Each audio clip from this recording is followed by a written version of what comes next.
So last week we did a couple of videos with my friend Paul and his 68 Galaxy talking about some of the considerations when using a classic car as a daily driver, or more specifically a carbureted classic car as a daily driver.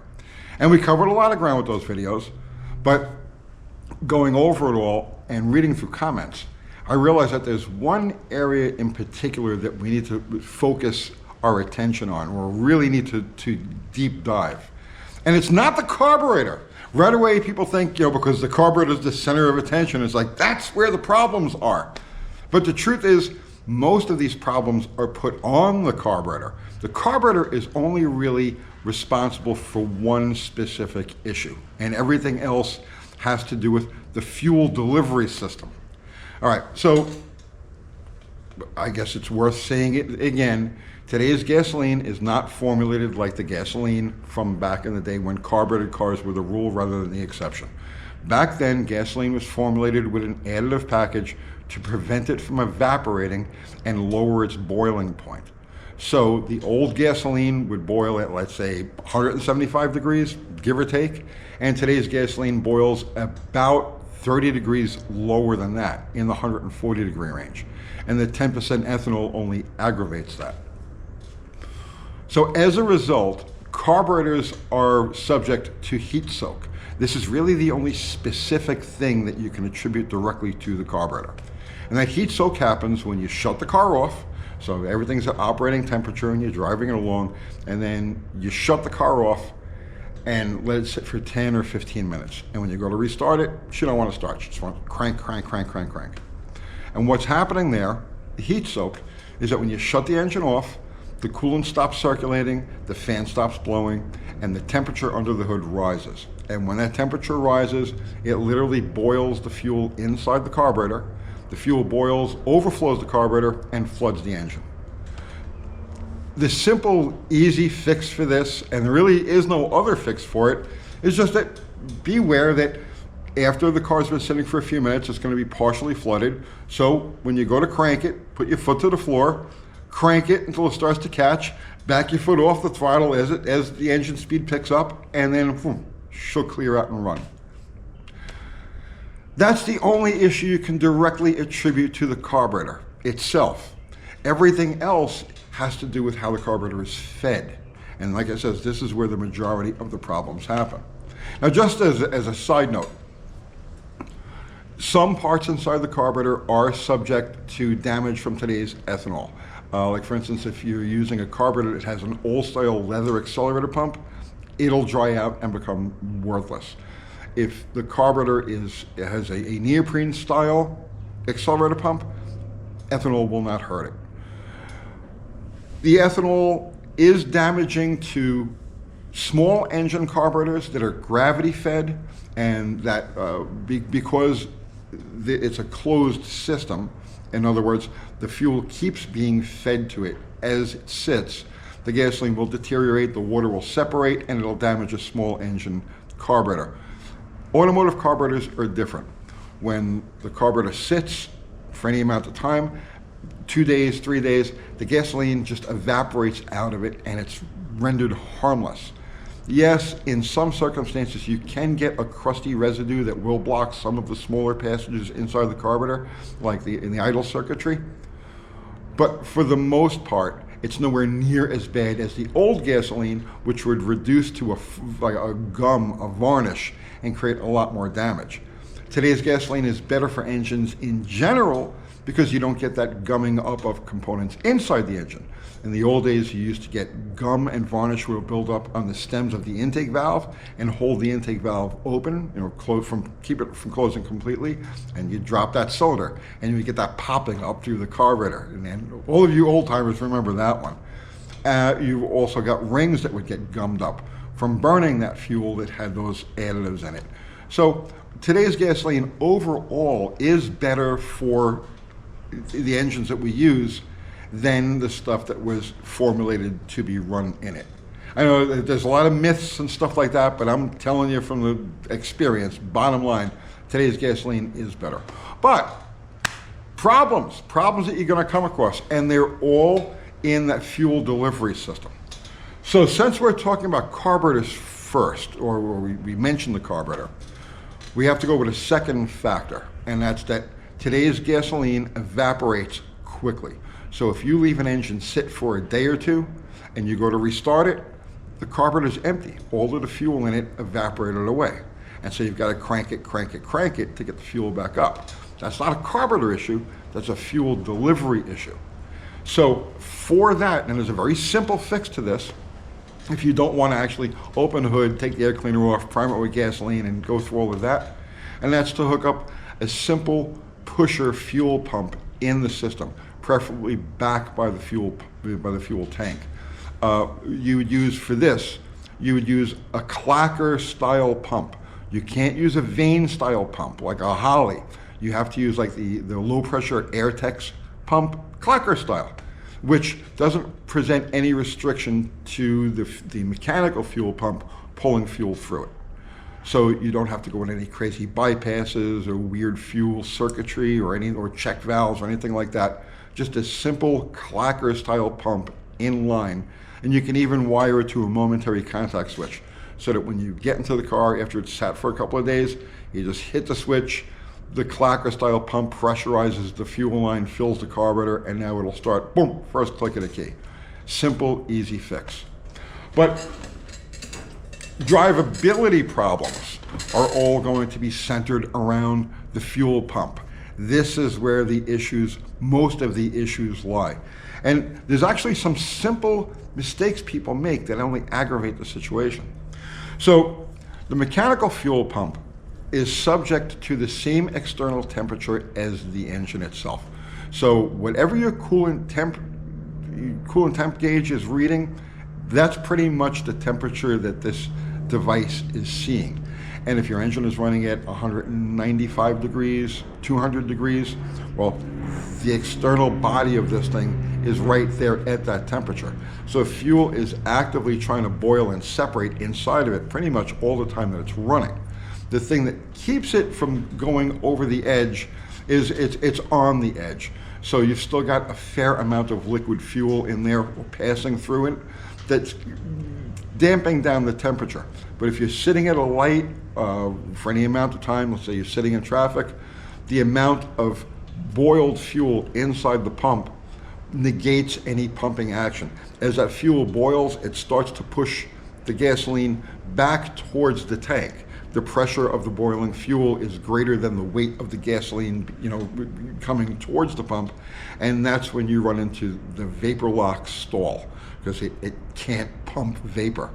So now vapor lock in the old days, a lot of people would put things like, they would blame the inlet line. So the line that goes from the carburetor or from the fuel pump to the carburetor. And they would do things like insulate it or hook clothespins to it, wooden clothespins, to wick away some of the heat and prevent vapor lock.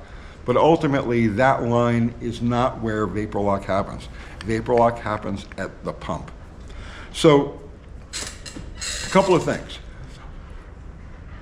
In those videos I do with Paul, I said that for a daily driver, for a classic car daily driver, you're best leaving everything exactly the way the engineers designed it, and then just work around the issues as they come up. A couple of people took exception to that, and they're like, well, yeah, you can modify a car for better drivability, better fuel mileage, all sorts of situations. And I was like, yeah, but you've really got to know what you're doing. And I'm going to give you a perfect example of this, of how making a very minor change, seemingly unrelated change, can drastically affect the vapor lock situation in a mechanical fuel pump. So, an electric fan.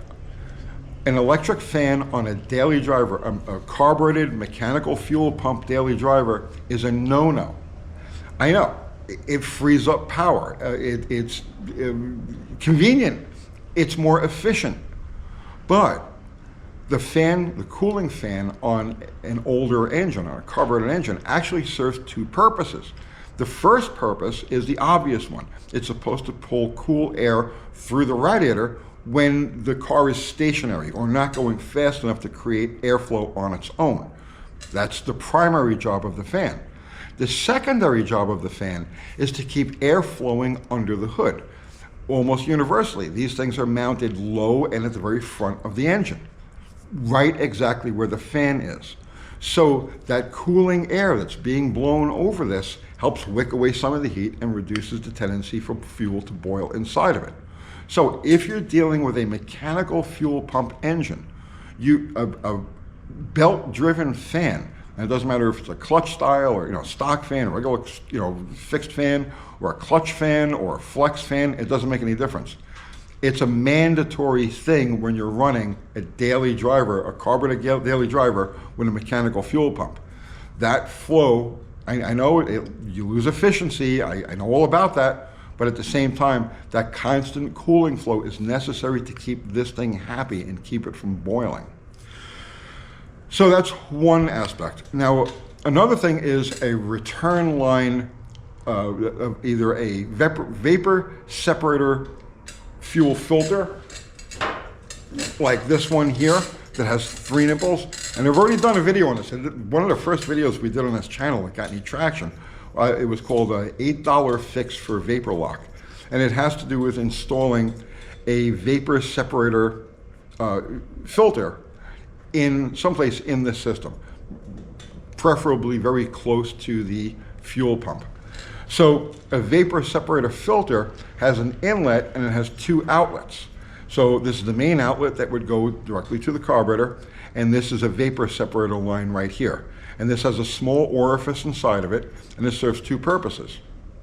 It keeps a small amount of fuel in constant circulation, even though the carburetor is not accepting any more fuel because the bowls are full and the needle and seat is closed off fuel flow.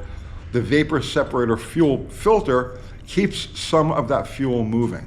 There's a small, like 60, 70 thousandths of an inch orifice down inside that nipple that is always allowing fuel to move. And also, when vapor pockets do build up in the pump, the vapor is allowed to pass through that orifice and head back to the tank. So I said, we already did a whole video on this years ago, but it's worth talking about it again. A lot of, like for instance, high performance Chrysler engines from 1968, 1969, 70, all used a vapor separator fuel filter that was mounted right next to the pump, exactly for that reason. When you get into the very early 70s, 1971, 1972, then a lot of manufacturers started making 3 nipple fuel pumps. So you would have the inlet and the outlet and then a separate vapor separator line, and that would get sent back to the tank. So if you're dealing with a persistent vapor lock situation, a 3 nipple or a vapor separator fuel filter, or if it's available for your engine, a vapor separator fuel pump will go a long way towards taming that down. A couple of other things, and this is going to sound, like just too simple, but if you're dealing with persistent vapor lock, one of the things you can do is keep your gas tank full. The more gasoline in the tank, the higher level of fuel in the tank, the more weight there is of that fuel pushing forward towards the pump, the less likely it is to separate as a vapor and head back towards the tank. It's okay if the vapor heads towards the carburetor. It won't cause any drivability issues if that vapor pocket goes to the carburetor, because as soon as the needle and seat opens, that vapor passes, it's allowed to vent into the atmosphere, and then solid fuel follows behind it and fills the bowl. And then if in a normal driving situation, it happens so fast that you won't feel any sort of any sort of issue, any sort of vapor lock issue. If it's a higher performance thing, let's say you're at the track and you're running this thing out, through the big end, well then yeah, you may be burning through the fuel in the carburetor faster than the vapor column will pass through and it gets fresh, so you'll fresh fuel. I'm getting ahead of myself. I'm sorry, I just talk too fast sometimes. It's an issue with a high performance thing, but not an issue with a daily driver. Like I said, that vapor, the column of vapor will just pass through the vent system harmlessly and the carburetor will get refilled. So keep your tank, your fuel tank, halfway or between full and halfway, and there'll be enough weight of fuel, just gravity feeding the pump, to keep the vapor problem or the vapor pocket to the outlet side. The pump will keep pumping and you'll keep running. Also, and I do this myself, if you park on a slanted driveway, park it so that the pump or the tank is at the top of the slant and not the bottom of the slant. Because now you shut the car off and it sits for 2 days or so, and all of the fuel that's in the carburetor evaporates, and all of the fuel that's in the line and in the pump starts to head back towards the tank because gravity is pushing it there. So if you park the car in your driveway backwards so the tank is higher than the pump, it'll take much less cranking to get the thing started after it's sat for a couple of days. I know, sounds simple, right? One other thing I want to talk about, and that's the rubber. So we know that the ethanol in today's gas affects fuel lines, and for that, the cure for that is to run a fuel injection rubber hose, or a rubber hose that's rated for fuel injected systems. The